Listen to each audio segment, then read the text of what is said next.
Dear students, നമ്മൾ last ക്ലാസ്സിൽ departmental accounts എന്താണെന്നും അതിൻ്റെ അഡ്വാൻറ്റേജസ് എന്താണെന്നും ഡിപ്പാർട്ട്മെൻറ്റൽ അക്കൗണ്ട്സ് മെയിൻറ്റെയിൻ ചെയ്യാനായിട്ടുള്ള മെത്തേഡ്സ് ഏതൊക്കെയാണെന്നുമാണ് ഡിസ്കസ് ചെയ്തത്.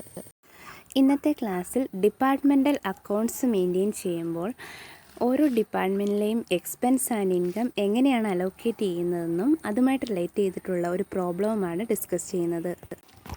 ആദ്യം നമുക്ക് എക്സ്പെൻസസ് എങ്ങനെയാണ് അലോക്കേറ്റ് ചെയ്യുന്നതെന്ന് നോക്കാം. Allocation and apportionment of expenses. Expenses directly related to a particular department are allocated and charged to that department.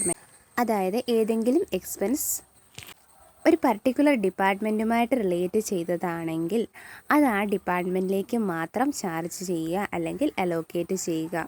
എന്നാൽ എല്ലാ ഡിപ്പാർട്ട്മെൻറ്റിലും കോമൺ ആയിട്ട് വരുന്ന എക്സ്പെൻസസ് ഏതെങ്കിലും ഒരു പർട്ടിക്കുലർ റേഷ്യോയുടെ ബേസിൽ നമ്മൾ അപ്പോർച്ച്മെൻറ്റ് ചെയ്യേണ്ടതാണ്. ഒരു എക്സാമ്പിൾ നോക്കാം. ഇൻ ദ കേസ് ഓഫ് സാലറിയുടെ കേസിലാണെങ്കിൽ ഓരോ ഡിപ്പാർട്ട്മെൻറ്റിലും എംപ്ലോയീസിൻ്റെ എണ്ണം അനുസരിച്ചുള്ള സാലറി വ്യത്യസ്തമായിരിക്കാം. എന്നാൽ റെൻറ്റിൻ്റെ കേസ് എടുത്തു കഴിഞ്ഞാൽ റെൻ്റ് എന്ന് പറയുമ്പോൾ ആ ഓർഗനൈസേഷൻ്റെ അല്ലെ ആ ഒരു ബിൽഡിങ്ങിന് മൊത്തമായിട്ട് വരുന്നതാണ്. അപ്പോൾ അത് നമ്മൾ എത്ര ഡിപ്പാർട്ട്മെൻറ്റുണ്ടോ ആ ഡിപ്പാർട്ട്മെൻറ്റിലേക്ക് വീതം വെച്ച് നൽകേണ്ടതാണ്, അതായത് അപ്പോർച്ച്മെൻറ്റ് ചെയ്യേണ്ടതാണ്.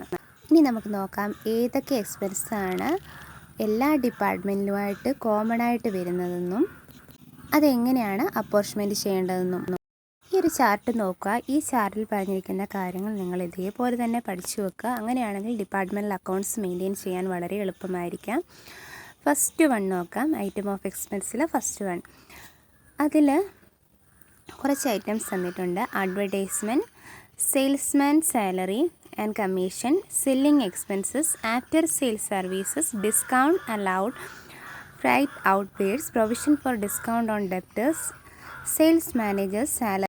ഈ പറഞ്ഞിരിക്കുന്ന അത്രയും എക്സ്പെൻസ്, അതായത് അഡ്വർടൈസ്മെൻറ്റ് തൊട്ട് സെയിൽസ് മാനേജേഴ്സ് സാലറി വരെയുള്ള ഐറ്റംസ് നമ്മൾ അപ്പോർച്ച്മെൻറ്റ് ചെയ്യേണ്ടത് ഓരോ ഡിപ്പാർട്ട്മെൻറ്റിൻ്റെയും സെയിൽസിൻ്റെ ബേസിലായിരിക്കും. എക്സാമ്പിൾ പറഞ്ഞു കഴിഞ്ഞാൽ അഡ്വർടൈസ്മെൻറ്റിൻ്റെ എമൗണ്ട് 5000. എമ്മിൽ 2 ഡിപ്പാർട്ട്മെൻറ്റാണുള്ളത്, എ ആൻഡ് ബി. അവരുടെ സെയിൽസ് എന്ന് പറയുന്നത് 20,000-ഉം 30,000-ഉമാണ്. അപ്പോൾ റേഷ്യോ നമ്മൾ എടുക്കേണ്ടത് സെയിൽസിൻ്റെ റേഷ്യോ 2:3 എന്നാണ്. ഈ 2:3യുടെ ബേസിൽ നമ്മൾ അഡ്വർടൈസ്മെൻറ്റ് എമൗണ്ടായ 5,000 അപ്പോർച്ച്മെൻറ്റ് ചെയ്ത് കഴിയുമ്പോൾ 2,000 ഡിപ്പാർട്ട്മെൻറ്റ് എയ്ക്കും 3,000 ഡിപ്പാർട്ട്മെൻറ്റ് ബിക്കും ലഭിക്കുന്നതാണ്, അല്ലെങ്കിൽ അലോക്കേറ്റ് ചെയ്യേണ്ടതാണ്. നെക്സ്റ്റ് 3 ഐറ്റംസ് ആണ് rent, rates, air conditioning expense, heating. ഇത് മൂന്നും നമ്മൾ അപ്പോർച്ച്മെൻറ്റ് ചെയ്യേണ്ടത് ഫ്ലോർ സ്പേസിൻ്റെ വാല്യൂ അല്ലെങ്കിൽ ഏരിയയുടെ ബേസിലാണ്. തേർഡാണ് ലൈറ്റിംഗ്. ലൈറ്റിംഗ് നമ്മൾ അലോക്കേറ്റ് ചെയ്യേണ്ടത് അല്ലെങ്കിൽ അപ്പോർച്ച്മെൻറ്റ് ചെയ്യേണ്ടത് ലൈറ്റ് പോയിൻറ്റ്സിൻ്റെ ബേസിലാണ്. Next insurance on stock. Apportionment ചെയ്യേണ്ടത് ആവറേജ് സ്റ്റോക്കിൻ്റെ ബേസിലാണ്. Fifth point insurance on building.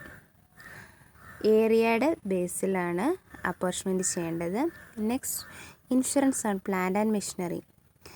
Value of plant and മെഷീനറിയുടെ ബേസിലാണ് ഇൻഷുറൻസിൻ്റെ എമൗണ്ട് അപ്പോർച്ച്മെൻറ്റ് ചെയ്യേണ്ടത്. Next group insurance premium. Direct വേജസിൻ്റെ അടിസ്ഥാനത്തിലാണ് ഗ്രൂപ്പ് ഇൻഷുറൻസ് പ്രീമിയം അപ്പോർച്ച്മെൻറ്റ് ചെയ്യേണ്ടത്. നെക്സ്റ്റ് പവർ നമ്മൾ അലോക്കേറ്റ് ചെയ്യേണ്ടതിൻ്റെ ഇക്വേഷനാണ് തന്നിരിക്കുന്നത്. ഒന്നിൽ HP എന്ന് പറയുന്ന ഹോഴ്സ് പവർ അല്ലെങ്കിൽ SP × hours worked. 9th one depreciation and repairs and renewals. ഇത് നമ്മൾ അലോക്കേറ്റ് ചെയ്യേണ്ടത് ഓരോ ഡിപ്പാർട്ട്മെൻറ്റിൻ്റെയും വാല്യൂ ഓഫ് അസറ്റ്സിൻ്റെ ബേസിലാണ്. Next canteen expense, labour welfare expenses. ഇതിൻ്റെ അപ്പോർച്ച്മെൻറ്റ് ബേസ് എന്ന് പറയുന്നത് എംപ്ലോയീസിൻ്റെ എണ്ണമാണ്, അതായത് നമ്പർ ഓഫ് എംപ്ലോയീസിൻ്റെ ബേസിലാണ്. Next item works managers salary. Works മാനേജറുടെ സാലറി അപ്പോർച്ച്മെൻറ്റ് ചെയ്യേണ്ടത് time spend in each department. ഓരോ ഡിപ്പാർട്ട്മെൻറ്റിലും വർക്ക് മാനേജർ സ്പെൻഡ് ചെയ്ത ടൈമിൻ്റെ ബേസിലാണ് അദ്ദേഹത്തിൻ്റെ സാലറി അപ്പോർച്ച്മെൻറ്റ് ചെയ്യേണ്ടത്. നെക്സ്റ്റ് ക്യാരിയേജ് ഇൻവേർഡ്സ് നമ്മൾ അപ്പോർച്ച്മെൻറ്റ് ചെയ്യേണ്ടത് പർച്ചേസസ് ഓഫ് ഈച്ച് ഡിപ്പാർട്ട്മെൻറ്റ്. ഓരോ ഡിപ്പാർട്ട്മെൻറ്റിൻ്റെയും പർച്ചേസിൻ്റെ ബേസിലാണ് ക്യാരിയേജ് ഇൻവേർഡ്സ് അപ്പോർച്ച്മെൻറ്റ് ചെയ്യേണ്ടത്. ഇത്രയും നേരം പറഞ്ഞത് എക്സ്പെൻസിൻ്റെ കേസാണ്. Next allocation or apportionment of income. Income എങ്ങനെയാണ് അലോക്കേറ്റ് ചെയ്യുകയും അപ്പോർച്ച്മെൻറ്റ് ചെയ്യുകയും എന്ന് നോക്കാം. Discount received, it's an income. Discount received net പർച്ചേസിൻ്റെ ബേസിലാണ് ഓരോ ഡിപ്പാർട്ട്മെൻറ്റായിട്ട് അലോക്കേറ്റ് ചെയ്യേണ്ടത്. നെക്സ്റ്റ് കമ്മീഷൻ ഏണ്ടെന്ന് പറയുന്ന ഇൻകത്തിനെ അപ്പോർച്ച്മെൻറ്റ് ചെയ്യേണ്ടത് നെറ്റ് സെയിൽസിൻ്റെ അടിസ്ഥാനത്തിലാണ്. Next general profit and loss account. Normal trading profit and loss account department wise prepare ചെയ്യുമ്പോൾ ചില ഐറ്റംസ് നമുക്ക് normal trading profit and loss അക്കൗണ്ടിൽ അലോക്കേറ്റ് ചെയ്യാനായിട്ട് സാധിക്കില്ല. ഈ എക്സ്പെൻസ് കൂടെ അലോക്കേറ്റ് ചെയ്തെങ്കിൽ മാത്രമേ നമുക്ക് കറക്റ്റായിട്ട് ഓരോ ഡിപ്പാർട്ട്മെൻറ്റിൻ്റെ പ്രോഫിറ്റ് ലഭിക്കുകയുള്ളൂ. അതിനു വേണ്ടിയിട്ടാണ് നമ്മൾ general profit and loss account prepare ചെയ്യുന്നത്. ജനറൽ പ്രോഫിറ്റ് ആൻഡ് ലോസ് അക്കൗണ്ടിൽ വരുന്ന ഐറ്റംസ് എന്ന് പറയുന്നത് general managers salary, financial expenses, interest on investment എന്നിവയാണ്.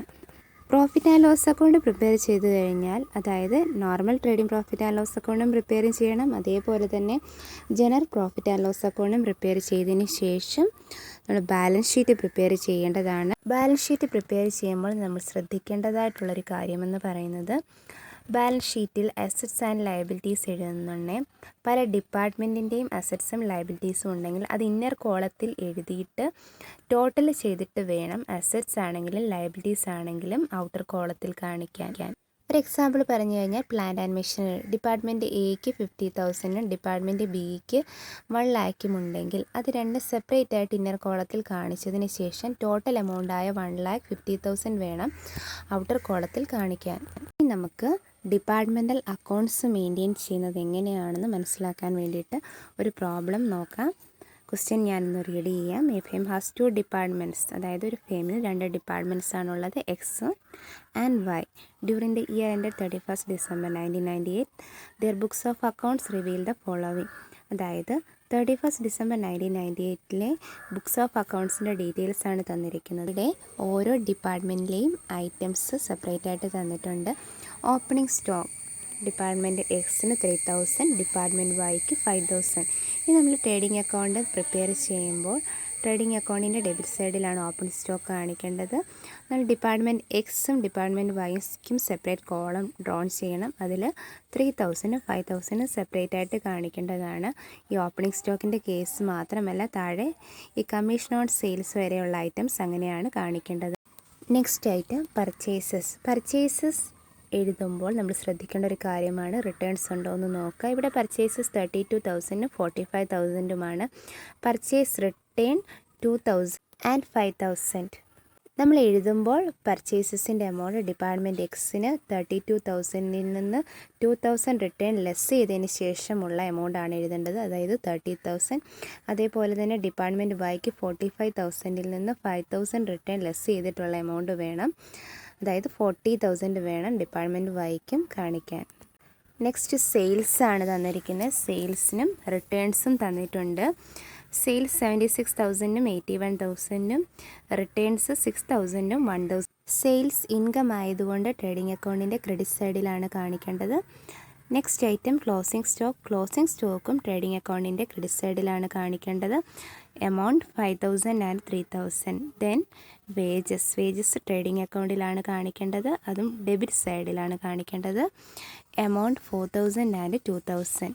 നെക്സ്റ്റ് സാലറീസ് ഇൻഡയറക്റ്റ് എക്സ്പെൻസ് ആണ്, അതുകൊണ്ട് പ്രോഫിറ്റ് ആൻഡ് ലോസ് അക്കൗണ്ടിൻ്റെ ഡെബിറ്റ് സൈഡിലാണ് കാണിക്കേണ്ടത്.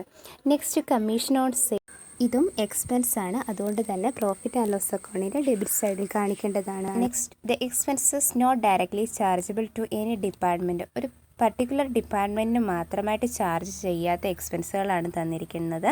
അപ്പം നമ്മൾ ഇതിനെ ഏതെങ്കിലും ഒരു ബേസിൽ അപ്പോർച്ച്മെൻറ്റ് ചെയ്യേണ്ടതാണ് ഓരോ ഡിപ്പാർട്ട്മെൻറ്റിലേക്കും. ഇപ്പോൾ ക്യാരേജ് ഓൺ സെയിൽസ് തന്നിട്ടുണ്ട്, അതായത് carriage outwards amount 3,000.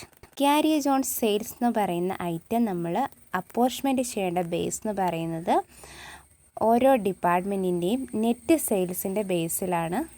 Net sales എന്ന് പറയുന്നത് റിട്ടേൺസ് ലെസ് ചെയ്തതിന് ശേഷമുള്ള സെയിൽ എമൗണ്ടാണ്. ഇവിടെ ഡിപ്പാർട്ട്മെൻറ്റ് എക്സിനും വൈക്കും 70,000 80,000. നമ്മൾ എടുക്കേണ്ട റേഷ്യോ എന്ന് പറയുന്നത് 7:8 ആണ്. ഈ 7:8 വെച്ചിട്ട് നമ്മൾ ക്യാരേജ് ഔട്ട്വേർഡ്സ് എമൗണ്ടായ 3,000 അലോക്കേറ്റ് ചെയ്യുമ്പോൾ നമുക്ക് 1,400 ഡിപ്പാർട്ട്മെൻറ്റ് എക്സിനും 1,600 ഡിപ്പാർട്ട്മെൻറ്റ് വൈക്കും ലഭിക്കും. Next carriage on purchase, that is carriage inwards. Carriage on purchase ആണെങ്കിൽ നെറ്റ് പർച്ചേസിൻ്റെ ബേസിലായിരിക്കണം അപ്പോർച്ച്മെൻറ്റ് ചെയ്യേണ്ടത്. ഇവിടെ 3500 എന്ന് പറയുന്ന എമൗണ്ടിനെ 3:4 എന്ന റേഷ്യോയിലാണ് അപ്പോർച്ച്മെൻറ്റ് ചെയ്യേണ്ടത്. 3:4 എന്ന് പറയുന്നത് ഡിപ്പാർട്ട്മെൻറ്റ് എക്സിൻ്റെ പർച്ചേസ് എന്ന് പറയുന്നത് 30,000ഉം ഡിപ്പാർട്ട്മെൻറ്റ് വൈയുടെ പർച്ചേസ് എന്ന് പറയുന്നത് 40,000ഉമാണ്. അങ്ങനെയാണ് നമുക്ക് 3:4 എന്ന റേഷ്യോ ലഭിക്കുന്നത്. Next 2 items rent rates and miscellaneous expense. ഇതിൻ്റെ കേസ് താഴെ എക്സ്പ്ലനേഷനിൽ പറഞ്ഞിട്ടുണ്ട്. These expenses are to be apportioned equally among the departments. ഈ 2 എക്സ്പെൻസും തുല്യമായിട്ട് 2 ഡിപ്പാർട്ട്മെൻറ്റിലും നൽകണമെന്നാണ് പറഞ്ഞിരിക്കുന്നത്. അതുകൊണ്ട് തന്നെ 4,000 ആകുമ്പോൾ 2,000 ഈച്ച് വെച്ചിട്ട് ഓരോ ഡിപ്പാർട്ട്മെൻറ്റിന് ലഭിക്കും. 3,000 ആകുമ്പോൾ 1,500 വെച്ച് ഓരോ ഡിപ്പാർട്ട്മെൻറ്റിനും ലഭിക്കുന്നതാണ്. Next interest on investment. Interest on investment എന്ന് പറയുന്നത് ഇൻകമാണ്. ഇത് ജനറൽ പ്രോഫിറ്റ് ആൻഡ് ലോസ് അക്കൗണ്ടിലാണ് കാണിക്കേണ്ടത്. Prepare trading profit and loss account and general profit and loss. നമുക്ക് ഈ പ്രോബ്ലത്തിൻ്റെ സൊല്യൂഷൻ എങ്ങനെയാണെന്ന് നോക്കാം. സാധാ നമ്മൾ trading profit and loss account drawn ചെയ്യുന്നത് പോലെ തന്നെ ഡ്രോൺ ചെയ്യുക. Trading profit and loss account of department X and Y.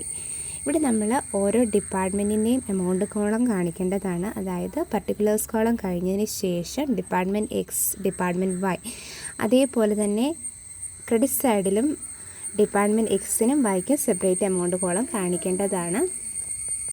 Trading profit and loss അക്കൗണ്ടിൻ്റെ ഡെബിറ്റ് സൈഡിൽ കാണിക്കേണ്ട ആദ്യത്തെ ഐറ്റമാണ് ഓപ്പണിംഗ് സ്റ്റോക്ക്. ഓപ്പണിംഗ് സ്റ്റോക്കിൻ്റെ വാല്യൂസ് പ്രത്യേകം ഓരോ ഡിപ്പാർട്ട്മെൻറ്റിൻ്റെയും ക്വസ്റ്റ്യനിൽ തന്നിട്ടുണ്ട്. അതേപോലെ തന്നെ ഓരോ ഡിപ്പാർട്ട്മെൻറ്റിൻ്റെ എമൗണ്ട് കോളത്തിൽ എഴുതുക. അതിനുശേഷം അടുത്ത ഐറ്റമാണ് പർച്ചേസസ്. പർച്ചേസസ് നമ്മൾ എഴുതുമ്പോൾ ശ്രദ്ധിക്കേണ്ട ഒരു കാര്യമാണ് റിട്ടേൺസ് ഉണ്ടോ എന്ന് നോക്കുക. ഈ ഒരു ക്വസ്റ്റ്യന് റിട്ടേൺസ് ഉള്ളതുകൊണ്ട് റിട്ടേൺസ് ലെസ് ചെയ്തതിന് ശേഷമുള്ള എമൗണ്ടാണ് ഇവിടെ എഴുതിയിരിക്കുന്നത്. Next item carriage inwards. Carriage inwards ഒരു കോമൺ എമൗണ്ടാണ് തന്നിരുന്നത്, അതായത് 3,500. ഈ 3,500നെ നമ്മൾ അലോക്കേറ്റ് ചെയ്ത് എഴുതിയിരിക്കുകയാണ്. അതായത് ഡിപ്പാർട്ട്മെൻറ്റ്സിൻ്റെ നെറ്റ് പർച്ചേസിൻ്റെ അടിസ്ഥാനത്തിലാണ് അപ്പോർച്ച്മെൻറ്റ് ചെയ്തിരിക്കുന്നത്. ഇവിടെ 3,500 എന്ന എമൗണ്ടിനെ 3:4 എന്ന റേഷ്യോയുടെ ബേസിലാണ് അപ്പോർച്ച്മെൻറ്റ് ചെയ്തിരിക്കുന്നത്. That is 1,500 for department X and 2,000 for department Y. Next item wages. വേജസിൻ്റെ എമൗണ്ട് ക്വസ്റ്റ്യന് സെപ്പറേറ്റ് ആയിട്ട് തന്നിട്ടുണ്ട്. അതേപോലെ തന്നെ നിങ്ങൾ എഴുതുക. ഇത്രയും നേരം നമ്മൾ ഡെബിറ്റ് സൈഡ് ഐറ്റംസ് ആണ് എഴുതിയത്. ഇനി നെക്സ്റ്റ് ക്രെഡിറ്റ് സൈഡ് ഐറ്റംസിൽ ഏതൊക്കെയാണ് വരുന്നതെന്നുള്ളത്. ക്രെഡിറ്റ് സൈഡിൽ സാധാരണയായിട്ട് ആദ്യം വരുന്ന ഐറ്റം സെയിൽസ് ആണ്. സെയിൽസ് എഴുതുമ്പോൾ എപ്പോഴും ശ്രദ്ധിക്കേണ്ട ഒരു കാര്യമാണ് റിട്ടേൺസ് ഉണ്ടോ എന്ന് നോക്കുക. ഈ ഒരു ക്വസ്റ്റ്യന് റിട്ടേൺസ് ഉണ്ട്. അപ്പോൾ റിട്ടേൺസ് ലെസ് ചെയ്തതിന് ശേഷമുള്ള എമൗണ്ടാണ് ഇവിടെ എഴുതിയിരിക്കുന്നത്. 70,000ഉം 80,000ഉം. Next closing stock. ക്ലോസിംഗ് സ്റ്റോക്കിൻ്റെ വാല്യൂം ക്വസ്റ്റ്യന് സെപ്പറേറ്റ് ആയിട്ട് തന്നിട്ടുണ്ട്. അതേപോലെ തന്നെ നിങ്ങൾ എഴുതുക. അപ്പോൾ ഡെബിറ്റ് സൈഡും ക്രെഡിറ്റ് സൈഡും എഴുതിയതിന് ശേഷം ഈ അക്കൗണ്ട്സ് ബാലൻസ് ചെയ്ത് നോക്കുക. ഓരോ ഡിപ്പാർട്ട്മെൻറ്റിൻ്റെയും സെപ്പറേറ്റ് ആയിട്ട് വേണം പ്രോഫിറ്റ് അല്ലെങ്കിൽ ലോസ് ഫൈൻഡ് ഔട്ട് ചെയ്യാൻ. അപ്പോൾ നമ്മൾ ആദ്യം ഡിപ്പാർട്ട്മെൻറ്റ് എക്സിൻ്റെ ടോട്ടൽ എടുക്കുന്നുണ്ട്. 75,000 ആണ് ക്രെഡിറ്റ് സൈഡിൽ വരുന്നത്. അപ്പോൾ ഇൻകം സൈഡാണ് കൂടുതലെങ്കിൽ എപ്പോഴും നമുക്ക് പ്രോഫിറ്റ് ആയിരിക്കും ലഭിക്കുക. അതേസമയം എക്സ്പെൻസ് സൈഡ് കൂടുതലാണെങ്കിൽ നമുക്ക് ലോസും ആയിരിക്കും ലഭിക്കുക. ഈ ഒരു സൊല്യൂഷൻ നിങ്ങൾ നോക്കുക. ഡിപ്പാർട്ട്മെൻറ്റ് എക്സിൻ്റെ ക്രെഡിറ്റ് സൈഡ് ടോട്ടൽ എന്ന് പറയുന്നത് 75,000ഉം ഡിപ്പാർട്ട്മെൻറ്റ് വൈക്ക് 83,000ഉമാണ്. അതേപോലെ തന്നെ നമ്മൾ ഡെബിറ്റ് സൈഡിൽ എഴുതുക. അതിനുശേഷം ഡെബിറ്റ് സൈഡിലെ എക്സ്പെൻസ് ഡിഡക്റ്റ് ചെയ്ത് കഴിയുമ്പോൾ നമുക്ക് 36,500 ഡിപ്പാർട്ട്മെൻറ്റ് എക്സിന് പ്രോഫിറ്റും അതേപോലെ തന്നെ 34,000 ഡിപ്പാർട്ട്മെൻറ്റ് വൈക്ക് പ്രോഫിറ്റും ലഭിക്കുന്നതാണ്. ഗ്രോസ് പ്രോഫിറ്റ് ലഭിച്ചതിന് ശേഷം അതിനെ നമ്മൾ പ്രോഫിറ്റ് ആൻഡ് ലോസ് അക്കൗണ്ടിലേക്ക് ബ്രോ ഡൗൺ ചെയ്യേണ്ടതാണ്, അതായത് ക്രെഡിറ്റ് സൈഡിൽ. അതിനുശേഷം നമുക്ക് ഡെബിറ്റ് സൈഡിൽ എന്തൊക്കെ ഐറ്റംസ് വരുന്നുണ്ടെന്ന് നോക്കാം. First item salaries. സാലറീസിൻ്റെ എമൗണ്ട് സെപ്പറേറ്റ് ആയിട്ട് ഓരോ ഡിപ്പാർട്ട്മെൻറ്റിൻ്റെയും ക്വസ്റ്റ്യനിൽ തന്നിട്ടുണ്ട്. അതുകൊണ്ട് നിങ്ങൾ അതേപോലെ തന്നെ എഴുതുക. Next commission. കമ്മീഷൻ്റെ എമൗണ്ടും സെപ്പറേറ്റ് ആയിട്ട് ഓരോ ഡിപ്പാർട്ട്മെൻറ്റിൻ്റെയും തന്നിട്ടുണ്ട്. Next carriage outwards. ക്യാരിയേജ് ഔട്ട്വേർഡ്സിൻ്റെ എമൗണ്ട് 3,000 ആണ്. കോമൺ ആയിട്ട് കൊടുത്തിരിക്കുന്ന എമൗണ്ടാണ്. അപ്പോൾ അതുകൊണ്ട് തന്നെ നമ്മൾ അതിനെ എന്ത് ചെയ്യണം? അപ്പോർച്ച്മെൻറ്റ് ചെയ്യണം. അത് നമ്മൾ ചെയ്യേണ്ടത് സെയിൽസിൻ്റെ ബേസിലാണ്. 70,000ഉം 80,000ഉമാണ് സെയിൽസിൻ്റെ എമൗണ്ട്. അതിൻ്റെ റേഷ്യോ എന്ന് പറയുന്നത് 7:8 ആണ്. ആ ഒരു ബേസിൽ 3000 എന്ന ക്യാരിയേജ് ഔട്ട്വേർഡ്സിൻ്റെ എമൗണ്ടിനെ അപ്പോർച്ച്മെൻറ്റ് ചെയ്യുന്നുണ്ട്. ഡിപ്പാർട്ട്മെൻറ്റ് എക്സിന് 1400 ഡിപ്പാർട്ട്മെൻറ്റ് വൈക്ക് 1600 ലഭിക്കുന്നതാണ്. Next rent, rates and miscellaneous expense. ഈ രണ്ടിൻ്റെ എമൗണ്ട് രണ്ട് ഡിപ്പാർട്ട്മെൻറ്റിനും കോമൺ ആയിട്ട് വന്ന എമൗണ്ടാണ്. അതുതന്നെ അപ്പോർച്ച്മെൻറ്റ് ചെയ്യേണ്ടതിൻ്റെ ബേസിക് ക്വസ്റ്റ്യനിൽ ഇല്ലാത്തത് കൊണ്ട് നമ്മൾ ഈക്വലായിട്ട് അതിനെ അപ്പോർച്ച്മെൻറ്റ് ചെയ്യേണ്ടതാണ്. അപ്പോൾ total amount of rent and rates എന്ന് പറയുന്നത് 4000 ആണ്. ഈക്വലായിട്ട് ഡിവൈഡ് ചെയ്യുന്നുണ്ടെങ്കിൽ ഓരോ ഡിപ്പാർട്ട്മെൻറ്റിനും 2000 വെച്ച് ലഭിക്കുന്നതാണ്. അതേപോലെ തന്നെ മിസ്സലേനിയസ് എക്സ്പെൻസ് എന്ന് പറയുന്നതിൻ്റെ എമൗണ്ട് 3000 ആണ്. അതും ഈക്വലായിട്ട് അപ്പോർച്ച്മെൻറ്റ് ചെയ്യുന്നുണ്ടെങ്കിൽ ഒരു ഡിപ്പാർട്ട്മെൻറ്റിന് 1500 വെച്ച് ലഭിക്കുന്നതാണ്. ഇൻകം സൈഡിൽ വേറെ ഇൻകം ഒന്നുമില്ലാത്തത് കൊണ്ട് തന്നെ നമുക്ക് ഈ അക്കൗണ്ട് ബാലൻസ് ചെയ്യാം. 2 സൈഡ്സും ജസ്റ്റ് ചെക്ക് ചെയ്യുക. ഇൻകം സൈഡാണ് കൂടുതലെങ്കിൽ പ്രോഫിറ്റും, എക്സ്പെൻസ് സൈഡാണെങ്കിൽ ലോസും ആയിരിക്കും ലഭിക്കുക. അപ്പോൾ ഇവിടുത്തെ ഇൻകം സൈഡിലെ ടോട്ടൽ എന്ന് പറയുന്നത് ഡിപ്പാർട്ട്മെൻറ്റ് എക്സിന് 36,500, ഡിപ്പാർട്ട്മെൻറ്റ് വൈക്ക് 34,000 അത് അതേപോലെ തന്നെ ഡെബിറ്റ് സൈഡിൽ ടോട്ടൽ എമൗണ്ട് കോളത്തിൽ എഴുതുക. അതിനുശേഷം ഡെബിറ്റ് സൈഡിലെ എക്സ്പെൻസ് ഡിഡക്റ്റ് ചെയ്യുക. ഓരോ ഡിപ്പാർട്ട്മെൻറ്റിൻ്റെയും ഡിഡക്റ്റ് ചെയ്ത് കഴിയുമ്പോൾ നമുക്ക് ഡിപ്പാർട്ട്മെൻറ്റ് എക്സിന് 24,600 ഡിപ്പാർട്ട്മെൻറ്റ് വൈക്ക് 22,900 പ്രോഫിറ്റ് ലഭിക്കും. Normal trading profit and loss account prepare ചെയ്തതിന് ശേഷം ജനറൽ പ്രോഫിറ്റ് ആൻഡ് ലോസ് അക്കൗണ്ടിൽ വരേണ്ട ഐറ്റംസ് ഉണ്ടെങ്കിൽ ആ അക്കൗണ്ടൂടെ നമ്മൾ പ്രിപ്പയർ ചെയ്യേണ്ടതാണ്. ഇവിടെ ജനറൽ മാനേജർ സാലറിയും ഇൻട്രസ്റ്റ് ഓൺ ഇൻവെസ്റ്റ്മെൻറ്റും തന്നിട്ടുണ്ട്. അപ്പോൾ അതുകൊണ്ട് തന്നെ നമ്മൾ general profit and loss account prepare ചെയ്യുക. Normal trading and profit and loss account prepare ചെയ്യുന്നത് പോലെ തന്നെ ഡ്രോൺ ചെയ്യുക. ഇവിടെ സെപ്പറേറ്റ് ആയിട്ട് എമൗണ്ട് കോളം വേണ്ട, നോക്കുക. ആദ്യം നമ്മൾ ക്രെഡിറ്റ് സൈഡിൽ എഴുതാം. ക്രെഡിറ്റ് സൈഡിൽ profit and loss account prepare ചെയ്തപ്പോഴുള്ള ബാലൻസ് ആണ് ഇവിടെ കാണിച്ചിരിക്കുന്നത്. Department X 24,600, department Y 22,900. അതല്ലാതെ ഇൻകം സൈഡിൽ വരുന്ന ഐറ്റമാണ് ഇൻട്രസ്റ്റ് ഓൺ ഇൻവെസ്റ്റ്മെൻറ്റ്, അതായത് ₹1,000. ഇനി നോക്കുക, എക്സ്പെൻസ് സൈഡിൽ വരുന്ന ഐറ്റമാണ് മാനേജേഴ്സ് സാലറി, ദാറ്റ് ഈസ് 6,000. ഇനി നമ്മൾ ഈ അക്കൗണ്ട് ഒന്ന് ബാലൻസ് ചെയ്യുക. അതായത് ക്രെഡിറ്റ് സൈഡിൻ്റെ ടോട്ടൽ എന്ന് പറയുന്നത് 48,500 ആണ്. അതിൽ നിന്ന് എക്സ്പെൻസായ ജനറൽ മാനേജർ സാലറി ₹6,000 ഡിഡക്റ്റ് ചെയ്ത് കഴിയുമ്പോൾ നമുക്ക് 42,500 എന്ന് ആ ഓർഗനൈസേഷൻ്റെ മൊത്തം നെറ്റ് പ്രോഫിറ്റ് ലഭിക്കുന്നതാണ്. അപ്പോൾ ഇങ്ങനെയാണ് trading profit and loss account prepare ചെയ്യേണ്ടത്.